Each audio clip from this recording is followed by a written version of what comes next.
বিষ্ণু বলতেন আল্লাহুম্মা জাআলনি সাবুরা ওয়া জাআলনি শাকুরা ওয়া জাআলনি ফি আইনি সাগীরা ওয়া ফি আ'য়ুনিন নাসি কাবীরা।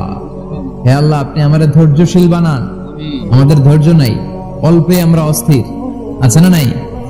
এই দেশের মানুষ খুব বেশি অস্থির, বাংলাদেশের মানুষ খুব বেশি অস্থির।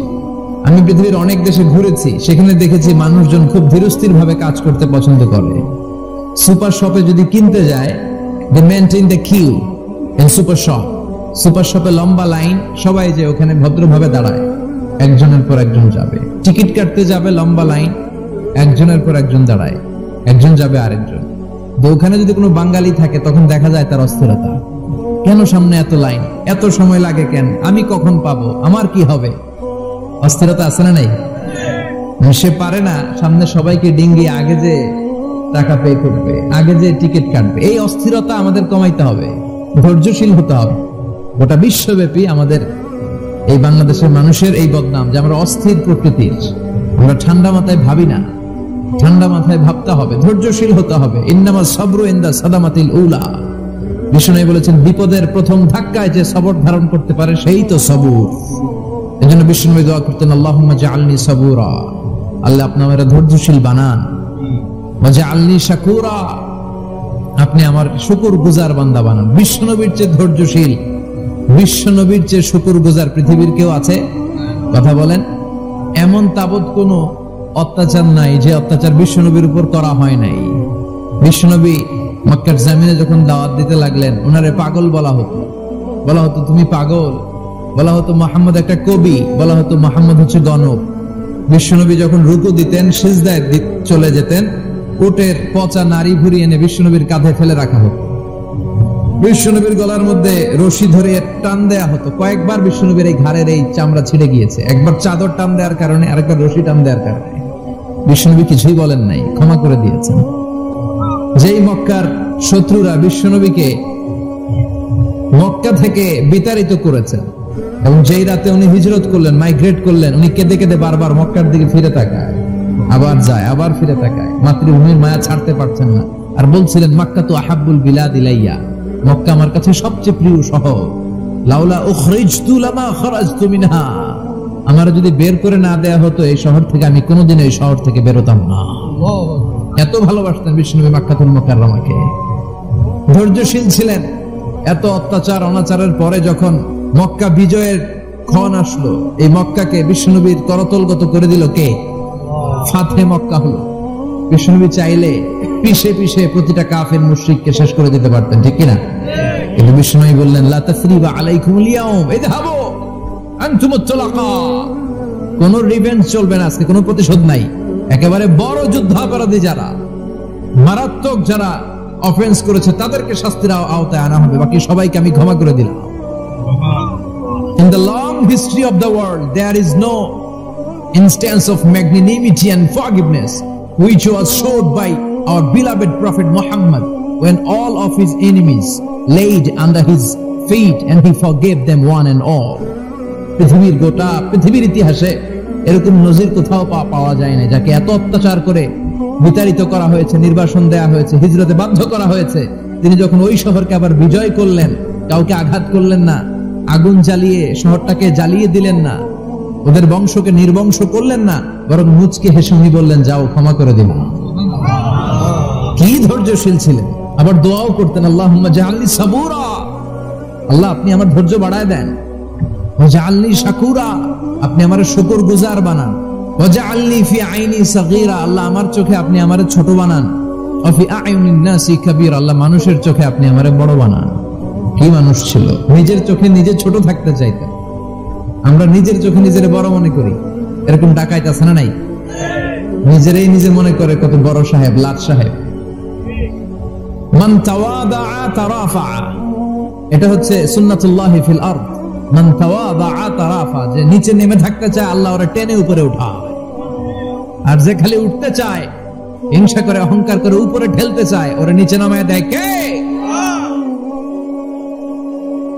সাইয়েদনা আদমকে আল্লাহ বললেন আদম সাল্লিম আলা উলাইকান নাফার লাম্মা খালাকাল্লাহু আদামা ওয়া কানা তুলহু 60 যিরাআন নিচে নেমে গেলে যে উপরে ওঠে, আর উপরে উঠতে চাইলে যে নিচে নামে। উদাহরণ দেখেন, আদম আলাইহিস সালামকে তৈরির পর আল্লাহ বললেন, আদম সাল্লিম আলা উলাইকা নাফার, এই ফেরেশতাদের সালাম দাও।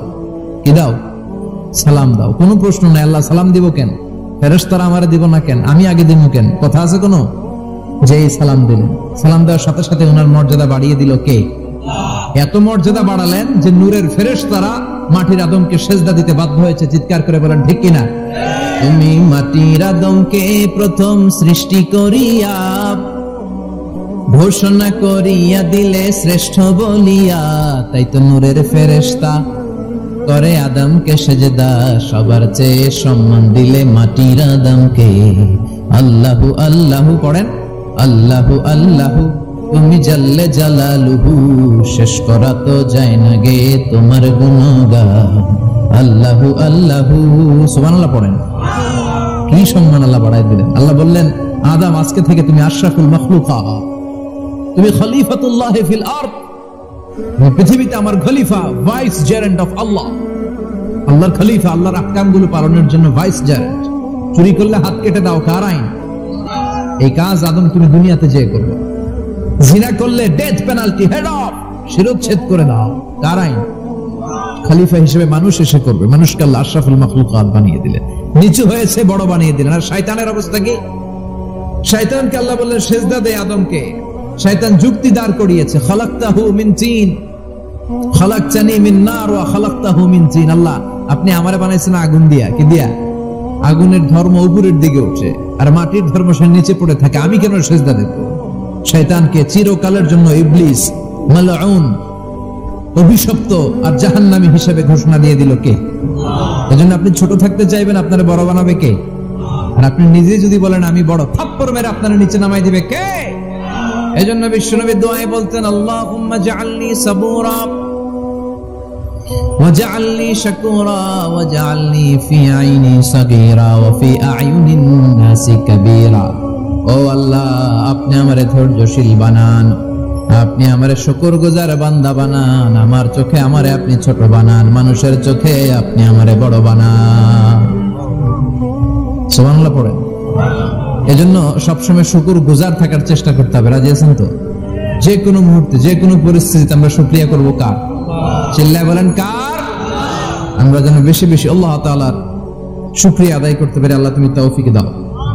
সবাই পড়ি আমিন।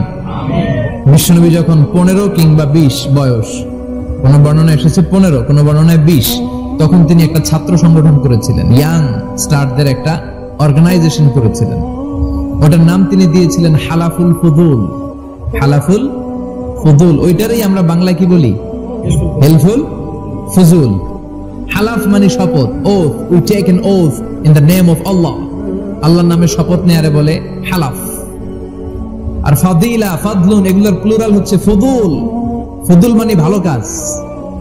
ভালো ভালো কাজের উপর বিশ্বনবী যুবকদেরকে একত্রিত করলেন যে মক্কা শহরে কোনো টেন্ডারবাজি চলবে না, কোনো চাঁদাবাজি চলবে না, দুর্বলের উপর সবলের অত্যাচার চলবে না, জালিমের জুলুম চলবে না, হত্যা চলবে না, ধর্ষণ চলবে না, রাহাজানি চলবে না। মক্কা শহরটারে শান্তির শহর বানাতে হবে। যুবকরা এই দায়িত্ব কাঁধে নিয়েছে। কারা? মুরব্বীরা না, যুবকরা। যুবকদের আছে প্রাণ ঢালা উচ্ছ্বাস, অনেক শক্তি। এজন্য যুবকদেরকে ভালো কাজে আসতে হবে। যুবকরা চাইলে এই দেশের চেহারা পাল্টে দিতে পারে। এদেশে যুবক ভোটার আছে কয়জন জানেন? নতুন করে যুবক ভোটার হয়েছে 2 কোটি। কয় কোটি? 2 কোটি না? Can you imagine that? কল্পনা করতে পারেন? They can change Bangladesh, they can change the face of Bangladesh. তারা 56,000 বর্গ মাইলের এই বাংলাদেশের চেহারা পাল্টে দিতে পারে। তাদের অনেক শক্তি। যুবকদের এই শক্তি কাজে লাগাতে হবে। ফেন্সিডিল, গাঁজা, ইয়াবা, হিন্দি সিনেমা, এগুলোর পিছনে দৌড়ানো যাবে, পর্নোগ্রাফির পিছনে ছোটা যাবে। যুবক বয়সে ভয় করতে হবে কারে? চিল্লায় বলেন কাকে? আল্লাহ আমার যুবক ভাইদেরকে তুমি তৌফিক দাও। বিশ্বনবী এই হালাফুল ফুদুল তিনি গঠন করলেন মক্কাতুল মুকাররমাতে। পুরো মক্কা শহরটা শান্তির শহর হয়ে গেল। সুবহানাল্লাহ। আউয়ালু মা ইউহাসাবু বিহিল আবদু ইয়াউমাল কিয়ামাতি আস-সালাহ। কিয়ামতের দিন সর্বপ্রথম হিসাব নেওয়া হবে নামাজের, সালাতের। সালাত চিনেন তো? কুরবানির গোশত খাওয়ার মাঝখানে যেটা খায় ওটা। হ্যাঁ, এটারে বাংলায় আমরা নামাজ বলি, কি বলি? নামাজ। বিশ্বনবী ইন্তেকাল করবেন, রূহ বের হয়ে যাচ্ছে, 2-3টা শব্দ বললেন, এর মধ্যে একটা ছিল সালাত। আর সালাত উম্মতেরা নামাজ, নামাজ, নামাজ ছেড়ে দিও না। ওয়া মালাকাত আইমানুহুম। মানুষ ইন্তেকালের আগে শ্বাস বের হয়ে যাচ্ছে, রূহ চলে যাচ্ছে, ওই মুহূর্তে কি জরুরি কথা বলে নাকি ফালতু কথা বলে? সবচেয়ে জরুরি কথাটাই তখন সে বলে যায়, ঠিক কিনা? কথা বলেন। বিষ্ণু বলেছিলেন নামাজ। ওমরে ফারুক, ওনার কাছে আবু লুলু আল মাজুসি এক অগ্নি উপাসক এসে বিচার দিল, ইয়া ওমর আল ফারুক, আমার মনিবের নাম হচ্ছে মুগীরা ইবনে শুবা, সে প্রতিদিন 4 দিরহাম করে আমার কাছে চার্জ করে। এত টাকা চার্জ করে কেন? আমি জিজ্ঞেস করলাম, তুমি কি কাম পারো? আমি খঞ্জর বানাইতে পারি। খঞ্জর চিনেন? ছোট্ট ছুরি আরবরা পকেটে রাখে। ওমানের সুলতান কাবুসের ছবি দেখবেন, এখানে একটা খঞ্জর আছে। আমি খঞ্জর বানাইতে পারি। খঞ্জর বানাতে পারো? মদিনায় তো কেউ বানাতে পারে না, তুমি খঞ্জর বানাইতে পারো? তুমি তো অনেক টাকার মানুষ মিয়া, তোমার মনিব তো অল্প টাকায় চার্জ করছে, এটা দিতেই হবে। আবু লুলু কয়, ওমর তুমি সবার জন্য এত নরম, আমার জন্য গরম, তোমার আমি বুঝাবো। সে বাড়িতে যে একটা খঞ্জর বানালো, মাকবাদাতুহু ফি ওয়াসাতিহি, যে খঞ্জরের হ্যান্ডেল হচ্ছে মাঝখানে, 2 দিকে ধারালো ছুরি, এটা ধার দেয়। আর কয়, ওমর তোরে আমি বুঝাবো। প্রতিদিন ধার দেয়। সাইয়েদনা ওমর ফারুক মসজিদে নববীর ইমাম, ওয়া কানু ইউসাল্লুনা বিগালাস, তখন ওনারা অন্ধকারে নামাজ পড়তেন আউয়াল ওয়াক্তে। আমরা তো দেরি করে পড়ি, সুন্নাহ অনুযায়ী আগে আগে পড়া ভালো। আপনি মসজিদুল হারামে গেলে দেখবেন যে কত আগে ফজর পড়ে, ফজরের 1-1.5 ঘন্টা পরে সূর্য ওঠে, ঠিক কিনা? সে একবার ছদ্মবেশে ফজরের সময় প্রথম কাতারে যে হাজির, আসলে কিন্তু মাজুসি, সূর্যের পূজা করে। খঞ্জরটা নিয়ে এসে দাঁড়ালেন। ওমরে ফারুক ফজরের সময় ঢুকলেন, বললেন আকিমিস সালাহ, একামত দাও। একামত দেয়া হলো। ওমরে ফারুক আল্লাহু আকবার বলে অন্ধকারে ফজরের সালাত শুরু করলেন। প্রথম রাকাত যখন পড়ে ফেললেন, রুকুতে যাবে, ইন দা মিন টাইম সে খঞ্জর বের করে ওমরে ফারুককে 3টা স্টেবিং করেছে। একটা নাভিতে মারার সাথে সাথে নাভিটা কেটে গেল, আর একটা এই পাশে পাজরে, আর একটা পেটের মাঝখানে, পেটও কেটে গেল। ওমর ফারুক বললেন, কাতালানি আল কালব, এক কুকুর আমারে মেরে ফেলেছে। ওমর ফারুককে পিছনে নিয়ে যাওয়া হলো। আব্দুর রহমান ইবনে আউফকে টেনে ইমামতির জায়গায় নেওয়া হলো। আর সে কাতারের মাঝখান দিয়ে খঞ্জর ঘোরাতে ঘোরাতে আগাতে লাগলো। ওর খঞ্জরের আঘাতে 7 থেকে 8 জন সাহাবী স্পট ডেথ, জায়গায় শেষ। ওমর ফারুক বেহুশ। ওমর ফারুক, ওনার মুখে দুধ দেয়, দুধ ওই নাভি দিয়ে বের হয়ে যায়। নাভিজ দেয়, নাভিজ পেট দিয়ে বের হয়ে যায়।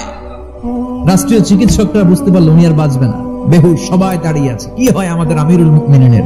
10টি বছর উনি অর্ধ পৃথিবীর শাসন করেছেন। উনার ভয়ে বাঘে মহিষে এক ঘাটে পানি খেত। হুশ ফেরার পরে ওমর ফারুক বলেন, আমারে মারছে কে? আমার কি অবস্থা, বাঁচবো কিনা? আমার ছেলে আব্দুল্লাহ কোথায়?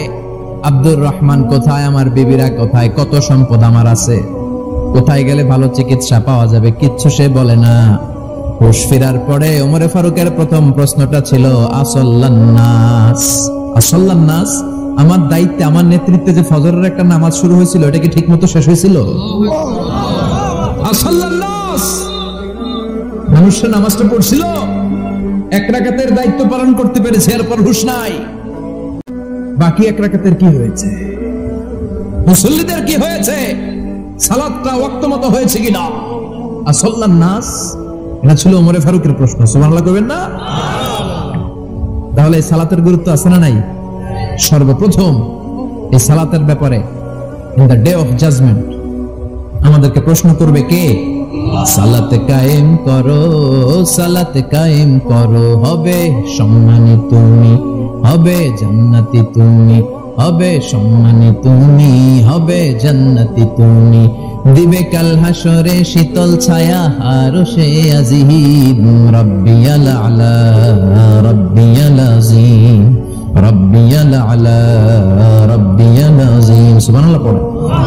এজন্য নামাজ, নামাজ, এই নামাজ যাতে মিস হয়ে না যায়। সব মিস হতে পারে, নামাজ মিস হতে পারে না। আল্লাহ তুমি বুঝার তৌফিক দান করো, আমিন।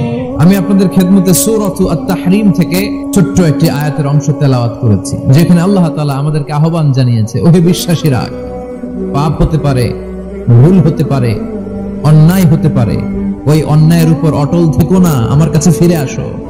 কাম টু ইউর লর্ড, তোমার রবের দরবারে ফিরে আসো, ক্ষমার মতো ক্ষমা চাও, ক্ষমার মতো ক্ষমা চাইলে আমি সব ক্ষমা করে দেব। সুবহানাল্লাহ পড়েন। রব্বুল আলামিন বলেন, ইয়া আইয়ুহাল্লাযীনা আমানু তুবু ইলাল্লাহি তাওবাতান নাসুহা। ও বিশ্বাসীরা, ভুল করেছো, অন্যায় করেছো, পাপ করেছো, জুলুম করেছো, আমার কাছে ফিরে আসো, ক্ষমা চাও। ক্ষমার মতো ক্ষমা চাইলে সব গুনাহ মাফ করে দিতে পারে কে? পাপ নাই, গুনাহ করি না, এরকম কেউ আছে? কথা বলেন, কত পাপ করছি কোন হিসাব আছে? পৃথিবীর কেউ না জানলেও জানে কে? পৃথিবী না জানুক আমি তো জানি, আমি কি পাপ করেছি হায়। আমার পাপের করলে বিচার, বাঁচার আমার নাই উপায়। দয়াময় প্রভু মাফ করো আমায়, মাফ করো আমায়। পড়েন আমিন। আমাদের পাপগুলো ক্ষমা করে কে? চিল্লায় বলেন কে? আল্লাহ ডেকে বলে, গোলাম আমি হলাম গাফিরুয যামব কাবিলুত তাওব। আমার কাজ হলো ক্ষমা করা, আমার কাজ হলো তওবা কবুল করা। শয়তানের কাজ হলো ওয়াসওয়াসা দেওয়া, আমাদেরকে ভুল পথে নিয়ে যাওয়া। আর আমাদের কাজ হলো ভুল করে ফেলা, আল্লাহর কাজ হলো ভুলগুলো মাফ করে দেয়া। আল্লাহ ডেকে বলে, গোলাম তোরা যদি ভুল না করতি, তোরা যদি পাপ না করতি, তোরা যদি অন্যায় না করতি, তোদেরকে ধ্বংস করে দিয়ে এমন একটা জাতি আমি এই দুনিয়ার বুকে তৈরি করতাম, যারা সকালবেলা ভুল করে দুপুরে মাফ চাইতো, দুপুরে ভুল করে রাত্রে মাফ চাইতো, আজকে ভুল করে আগামীকাল মাফ চাইতো। আর আমি আল্লাহ গুনাহগুলো তাদের সব ক্ষমা করে দিতাম। ক্ষমা করে দিতে আল্লাহর বড্ড ভালো লাগে। বান্দা আল্লাহর কাছে বারবার চাক, চোখের পানি ছাড়ুক, এটা আল্লাহ পছন্দ করে। চোখের পানির যে কত পাওয়ার আপনি কল্পনাই করতে পারবেন না। অনুশোচনার চোখের পানি চোখ বেয়ে নাকের ডগা পেয়ে জমিনে পড়ার আগেই আল্লাহ এই বান্দারে মাফ করে দেয়। বিশ্বনবী ডেকে বলে, ও আমার উম্মতেরা শোনো, আল্লাহর কাছে দুনিয়ার মানুষদের দুই ফোঁটা পানি সবচেয়ে প্রিয়। এক হলো জিহাদের ময়দানে রক্তের ফোঁটা, দুই হলো অনুতপ্ত বান্দার চোখের পানির ফোঁটা। কত ভুল আপনি করেছেন, কত অন্যায় আপনি করেছেন, কত পাপ আপনার হয়েছে, কত মিথ্যা আপনি বলেছেন, কয় ওয়াক্ত নামাজ ছেড়েছেন, কয় লাখ টাকা ঘুষ খেয়েছেন, কত যৌতুক আপনি খেয়েছেন, কত মিথ্যা আপনি বলেছেন। আপনার পাপ যত বড় হোক, যত বিশাল হোক, যত বেশি হোক, আল্লাহর দয়ার পরিসীমা তার চাইতেও বড়। আপনার পাপ, আপনার অন্যায়, আপনার জুলুমগুলো যদি হয় খালের পানির সমান, বিলের পানির সমান, আল্লাহর দয়া সাগরের পানির সমান। আপনার পাপ যদি হয় সাগরের পানির সমান, আল্লাহর দয়া মহাসাগরের পানির সমান। আপনার পাপ আর অন্যায় যদি হয় পাহাড়ের সমান, আল্লাহর দয়া আকাশের সমান। আপনার পাপ যদি হয় আকাশের সমান, আল্লাহর দয়া আরশের সমান। এজন্য আল্লাহ বললেন, ইয়া আইয়ুহাল্লাযীনা আমানু তুবু ইলাল্লাহি তাওবাতান নাসুহা। ও আমার গোলাম, তুই তোর নিজের যত বেশি ভালোবাসিস, তার চেয়েও আমি তোরে বেশি ভালোবাসি।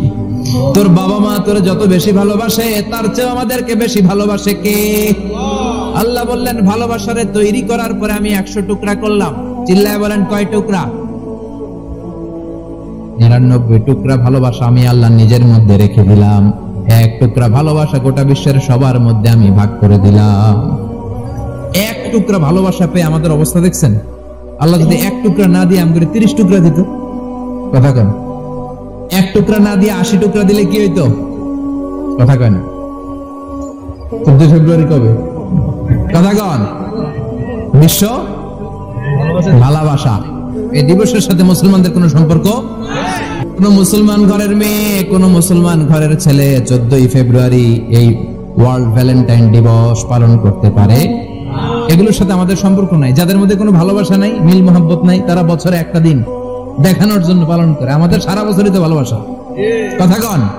রাসূল আমার ভালোবাসা, রাসূল আমার আলো আশা, রাসূল আমার প্রেম বিরহের মূল আলোচনা। রাসূল আমার কাজে কর্মের প্রেরণা। ঠিক কি না? আমার নবীর জন্য আমার ভালোবাসা আছে না নাই? আমার রবের জন্য আমার ভালোবাসা আছে না নাই? আমার মা বাবার জন্য ভালোবাসা আছে না নাই? সবার জন্য সবার ভালোবাসা আছে না নাই? আমাদের দিবস লাগবে কেন? আজকেও তো আমাদের ভালোবাসা দিবস, কথা কন। প্রতি মুহূর্তে আমাদের ভালোবাসা, এজন্য আমাদের ডেট পালন করা লাগে না। আমরা সব সময় সবারই ভালোবাসি। চিল্লায় বলেন ঠিক কিনা? এজন্য আল্লাহ ডেকে বললেন, গোলাম আমি যে তোদের কত ভালোবাসি তোর ধারণা নাই। চোখের পানি ছাড়, গুনার কথা স্মরণ কর, তওবা কর। তওবার মতো তওবা করলে সব গুনাহ মাফ করে দিতে পারে কে? আল্লাহ। বিশ্বনবী বলে আমার কোনো গুনাহ নাই, তারপরেও প্রতিদিন 70 বারেরও বেশি আমি তওবা করি। আল্লাহে ইন্নী আস্তাগফিরুল্লাহ ওয়া আতুবু ইলাইহি আকসার মিন 70 মাররা। Could you imagine that? কল্পনা করছেন কোনদিন যে নবীর গুনাহ নাই, ওই নবী তওবা করে প্রতিদিন 70 বার, আকসার 70 বারেরও বেশি। আমার পড়া দরকার কয়বার? আপনার পড়া দরকার কয়বার? বিশ্বনবী 70 বারের বেশি বলে আমাদের পড়া দরকার কয়বার? আর আমরা প্রতিদিন পড়ি কয়বার? কথা কম। আমাদের ভুল হবে, ভুল হতে সমস্যা নাই, ভুল হওয়াই মানুষের স্বভাব, কিন্তু ভুল হওয়ার পরে ভুলের উপর অটল থাকা যাবে না। শয়তান আর মানুষের মধ্যে এই মৌলিক পার্থক্য। শয়তান ভুল করে ভুলের উপরই আছে, ঠিক কিনা? ক্ষমা চায় নাই, কিন্তু আমরা সকালে ভুল করলে দুপুরে মাপ চাই কার কাছে? মৃত্যুর আগ পর্যন্ত আমরা ক্ষমা চাইলে ক্ষমা করে দিবে কে? সব সময় 24/7 তওবার দরজা খোলা, দুইটার সময় ছাড়া। ভালো করে মনে রাখবেন, মুখস্থ ঠোঁটস্থ যেন থাকে। দুইটার সময় তওবা কবুল হয় না। চিৎকার করে বলেন কয় সময়? এক হলো বাদাল গারগারা, গারগারানি যখন আসে, মালাকুল মাউত যখন চলে আসে, মালাকুল মাউত যখন দেখে ফেলবেন তখন তওবা কবুল হবে নাকি? কথা কম। ফেরাউনের নাম শুনছেন? পরে যখন আল্লাহ লোহিত সাগরে ডুবাইয়া পানি খাওয়াইতে লাগলো, পানি খাইতে খাইতে পেটটা হয়েছে এত বড়, আর পানি খাইতে পারেন। এরপরে হাত তুলে কয় আনা মিনাল মুসলিমিন। কোরআনের আয়াত, আনা মিনাল, হাত তুলে কয় আমি মুসলমান। ফেরাউন না বলে মুসলমান, আমরা যেমন কই, কথা কও। ফেরাউন হাত তুলে কয় আনা মিনাল মুসলিমিন। আল্লাহ কয় টাইম ইজ আপ, দেরি করছস। অনেক সময় দিলাম, অনেক সুস্থ রেখেছি, ক্ষমতা দিয়েছি, দাপট দিয়েছি। তখন যদি ঘাটটা নত করে, মাথাটা নত করে একবার ক্ষমা চাইতে, ফেরাউন তোরেও ক্ষমা করে দিতাম। কিন্তু সময় শেষ হওয়ার পরে আমি মুসলমানদের অন্তর্ভুক্ত বললে কোনো লাভ হবে নাকি? আল্লাহ বলল সময় নাই, সময় শেষ। কারণ মুসা আলাইহিস সালামের চাচাতো ভাই অনেক দাওয়াত দিল, যাকাত দে। কারণকে যাকাত দিব না, এই সম্পদ আমি কামাইছি, আল্লাহ দেয় নাই। মুসা আলাইহিস সালাম বললেন তাহলে আযাবের অপেক্ষা কর, আযাব চলে আসে। আল্লাহ বলেন মুসা সেফ জোনে যাও, সরো, এখনই আযাব। ফাখাসাফনা বিহি ওয়া বিদারিহিল আরদ, পুরো ফাইয়ুমের জমিনটার আল্লাহ কাঁপিয়ে দিলেন, আর কারুনকে সহ পুরো সম্পত্তি তার জামিনের ভিতরে দাবিয়ে দিলেন। হাঁটু পর্যন্ত কারুন দেবে যায়, ভাবছে উঠে যাবে। কোমর পর্যন্ত দেবে যায়, ভাবছে উঠে যাবে। গলা পর্যন্ত যখন দেবে যায়, আর সুযোগ নাই। কয় মুসা আমার সব সম্পত্তি তোরে আর তোর আল্লাহরে দিয়ে দিব, আমারে বাঁচা, আমারে সব সম্পত্তি তোর আর তোর আল্লাহ, আমারে খালি বাঁচা, চাচা আপন প্রাণ। আল্লাহ বলে সময় শেষ। তার মানে বাদাল গারগারা তওবা কিন্তু আর কবুল হয়। এই হলো একটা। নাম্বার 2, বাদা তুলুই শামসি মিন মাগরিবিহা, প্রতিদিন সূর্য কোন দিক দিয়ে ওঠে? কথা কয় না, পূর্ব দিকে। কিয়ামতের আগ দিয়ে সূর্যের পূর্ব দিকে উঠবে, পশ্চিম দিক থেকে উঠবে। যেদিন প্রভাতে পশ্চিম দিক থেকে সূর্য উঠবে, ওই দিন থেকে তওবার দরজাটারে বন্ধ করে দিবে কে? আল্লাহ। তার আগ মুহূর্ত পর্যন্ত জীবনে যত গুনাহ করেছি, অন্যায় করেছি, চোখের পানি ছেড়ে ক্ষমা চাইলে ক্ষমা করবে কে? শয়তান আল্লাহরে চ্যালেঞ্জ দিছে, আল্লাহ তুমি আমারে জাহান্নামে পাঠাবা, আমিও তোমার বান্দা করে একসাথে জামাতে ঢুকমু। একা ঢুকবো না, একা যাব না, তোমার বান্দাদেরকে সবগুলোর জাহান্নামী বানায়া তারপরে ঢুকমু। তোমার চ্যালেঞ্জ দিলাম, একটারও জান্নাতে ঢুকাইতে পারবা? আল্লাহ কতি আমার চ্যালেঞ্জ দিলি? আমি তো সব রাজার বড় রাজা, মহারাজা, আমার চ্যালেঞ্জ দেশ, এত সাহস পাইলি কই? তুই আজীবন ওয়াসওয়াসা দিয়ে পাপ কাজ করাবি, একদিন তাফসীর মাহফিলে এসে আমার বান্দা ক্ষমা চাবে, আমি মাফ করে দেব, তুই কি করবি? আজীবন অন্যায় করবে, আজীবন পাপ করবে, জুলুম করবে, একদিন চোখের পানি ছেড়ে আমার কাছে কান্নার মতো কান্না করলে আমি সব গুনাহ মাফ করে দেব। এজন্য আল্লাহ বললেন ইয়া আইয়ুহাল্লাযীনা আমানু তুবু ইলাল্লাহি তাওবাতান নাসুহা, ভুল করেছো তওবা করো, মাফ করবে কে? সাইয়েদনা আদম আলাইহিস সালাম ভুল করলেন, দুনিয়ায় এসে শত শত বছর কাঁদলেন, কিন্তু ক্ষমা হয় না। আল্লাহরে বললেন, আল্লাহ কি করলে ক্ষমা পাবো বলো? ফাতালাক্কা আদামু মির রাব্বিহি কালিমাতিন ফাতাবা আলাইহি। আল্লাহ বললেন, ও আদম, তোমারে কিছু কালেমা শিখায় দেই, এই কালেমাগুলো দিয়ে আমার কাছে দোয়া করো, ক্ষমা করে দেব।